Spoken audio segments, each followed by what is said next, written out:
The amount of negative attention I get because of my size is substantial. I'm a big fat guy.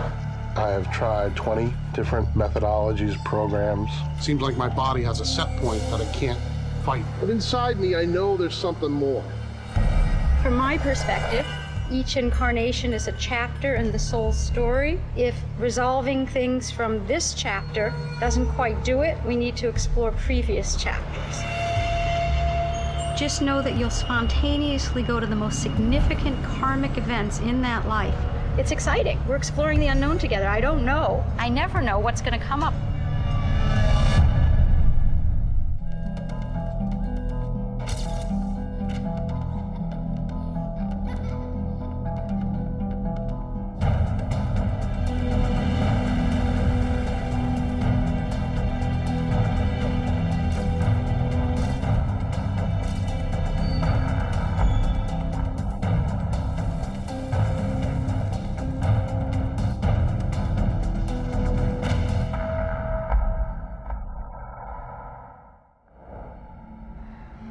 Probably the most misunderstood thing about people dealing with weight issues in our society is you've never walked in that person's shoes.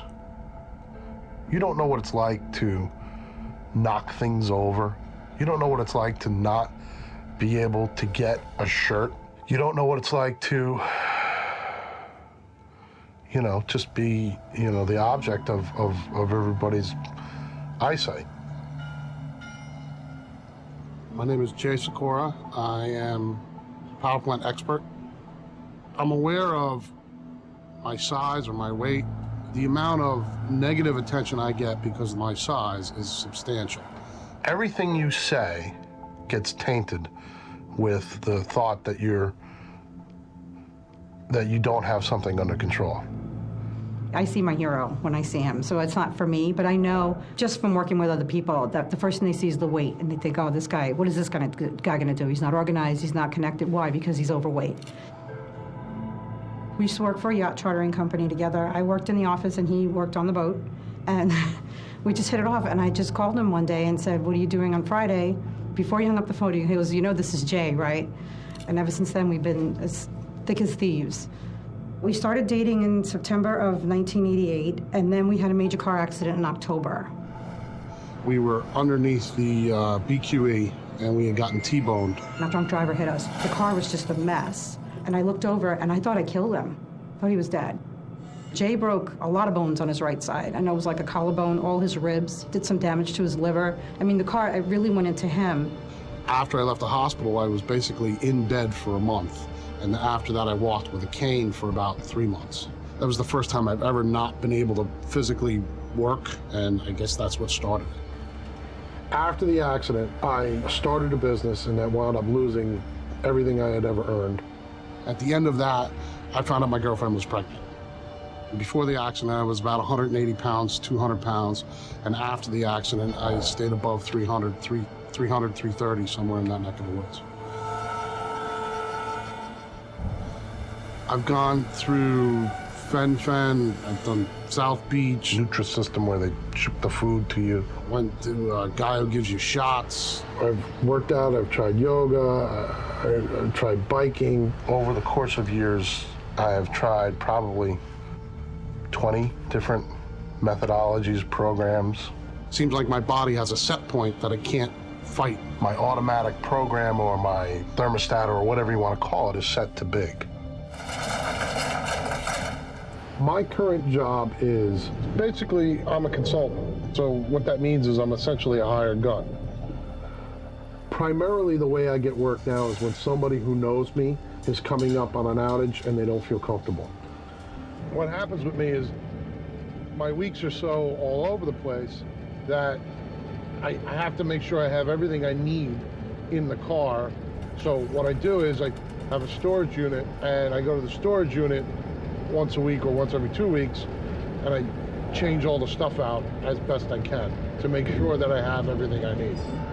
I live basically out of a car most of my life, a car or a hotel. So it's not like I have a lot of opportunity to like set up camp and eat right all the time. When he comes home, he's very tired because he doesn't stop moving. And the only way that Jay stops is if he just passes out, which makes me nervous. He's like my rock. I mean, I don't know what I would do without him. He's not a difficult man. He's not complicated in any way. He doesn't get a lot of help. It doesn't seem like anyone wants to help him. I know what I know. But inside me, I know there's something more. And I know that there is something more to do, something more to say, something more. But I don't know exactly how to get there.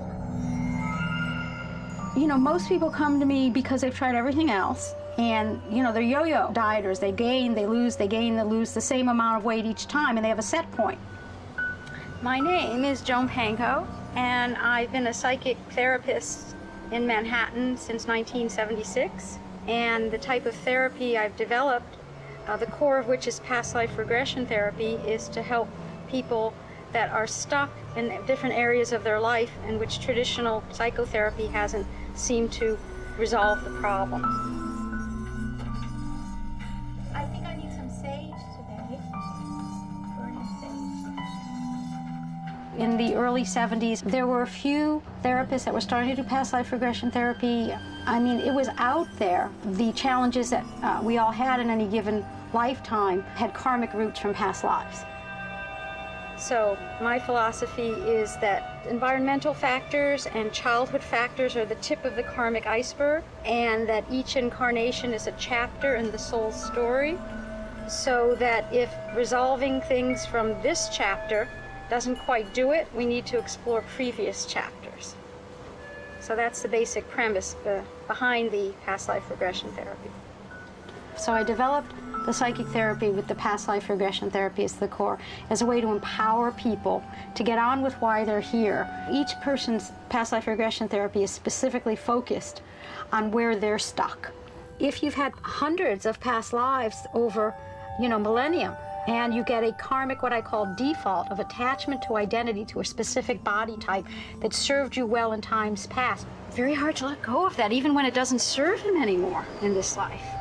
The past life thing for me explains a lot of things.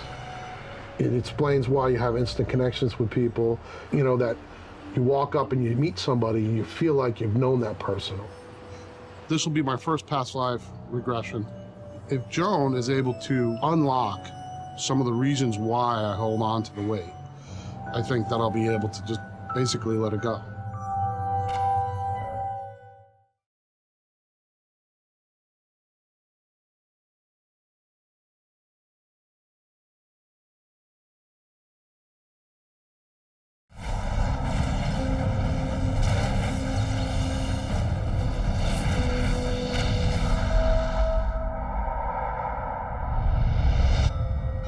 The amount of negative attention I get because of my size is substantial. I have tried probably 20 different methodologies. Seems like my body has a set point that I can't fight. If Joan is able to unlock some of the reasons why I hold on to the weight, I think that I'll be able to just basically let it go. It's exciting. We're exploring the unknown together. I don't know. I never know what's going to come up. I just know intuitively how to guide them through it and get the lessons. Feeling very peaceful, very connected to the earth. So today's session, we're going just to be opening up your range. With each count down, you're going to feel your consciousness moving deeper into your being To help you get more comfortable on deeper and deeper levels of being in the body. where memories of all earthly incarnations in any form reside. 5, 4, 3, 2, 1. Visualize a golden wheel of light. Many spokes. We're going to work with your soul wheel like a two-dimensional clock face. What time on the clock face is the spoke presently incarnate as the personality J?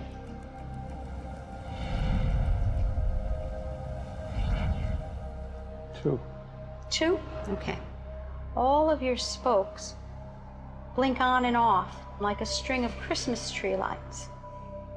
In which incarnation has the soul experienced the most similar relationship to the body as in the present incarnation?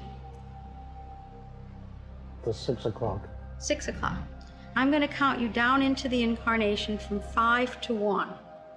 As you slide down into that life, it'll feel like you're sliding down a chute. 5, 4, 3, 2, all the way in, 1. I want you to center yourself in the body in that life. Focus through the eyes. And tell me what your first impressions are. Are you indoors or outdoors? On a boat. And is this your vocation, to be on a boat? Yeah, we're like marauders or something. Marauders? What type of body do you have in this life? Big. Mm-hmm. Strong? Yeah. Is there excitement? We're attacking a bigger ship. You lead the charge? Mm-hmm. People are bouncing off of me. Ever since I've been a kid, I've imagined a Viking hanging off the prow of a ship in the dark of night, rain, mist, big axe, ready to hit the beach. That's what I've had in my head. That's the imagery I've had in my head. So does that resonate with you that your job in this life is not as physical as a warrior marauder? Well, it isn't at this moment. I had a job for many years that the scarier I was, the better I did at my job.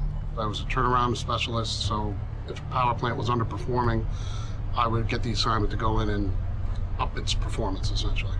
It was useful to be the biggest, scariest guy in the room. Situations that were a lot of animosity, a lot of people, a lot of attitudes. My whole career's been in a hot dungeon. It's cool, but I mean, it's not fun. And when you're in the middle of the boiler and you got 20 guys burning and there's sparks falling all over the place and steel's flying all over the place, it feels very much like a battle. It's not my job anymore. Now trying to undo it all it's very complicated. I feel like the Viking. I felt like the Viking pretty much my whole life. So I can walk in a room, I look around and, see who I'm going to attack or whatever it is. In today's day and age, you really can't go into a boardroom and knock people over. Right. There's no place where you can be a warrior anymore. Take the warrior energy or take the battle energy or something like that. There's no outlet for that. So if that's in you, where do you dissipate that energy? He is happiest when he had a lot of outlet for his yang energy. I mean, if he can tap into his warrior energy, his marauder energy, and really enjoy it, I think the weight will just start falling off.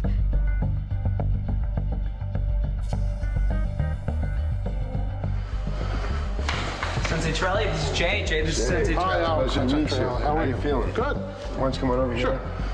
here? What you're looking for? I went through this past life regression. Okay. And one of the things that came out is, I'm a fighter. But in day-to-day business, you can't stand up in a boardroom and pop somebody. Right. You didn't get like this way overnight. You gotta take your time. Okay. I'm gonna take you out there. We have like a 10-round, training thing. Okay. You're gonna be able to take that fighter and that tension, everything you have inside out on the bag, and I'll be pushing you through the whole thing. Okay. I'll be there watching you, making sure you do everything right. You gotta set a goal in the beginning of class. What you want out of this today? So the exercise will be one of the releases on the outer levels of the release that we've already done on the inner. Got it? Let's go. Again, out.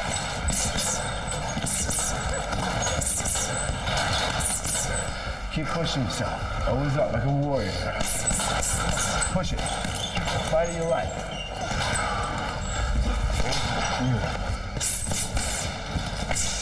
You're gonna achieve this. There we go. Look at great technique. All right, Jay. All right. Good job. Thank you. Thank you very much. I'm glad you're here. All right, I want you to remember this number. This is a number you'll never see ever again. All right, hop on. Okay, so it says 372. Okay. All right, little by little each week, right? All right.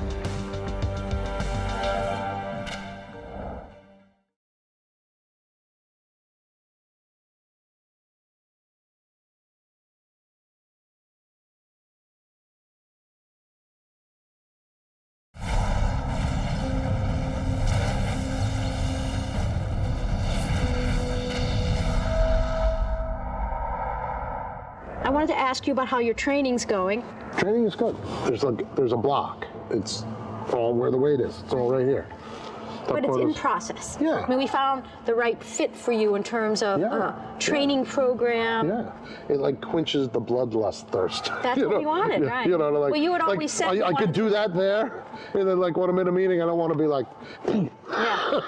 So it's a healthy outlet for your yang warrior energy that you can always have. Right. My automatic set point, if you will, or my body image, its default is a big burly guy, and you get a big burly guy. Because what we really want to do is get an image for you that you can work towards that trumps any of the other images of the body being big as a default. You have to start with a new plan. So if you want to build a building that looks different, you have to have that plan in your head before you start building the building.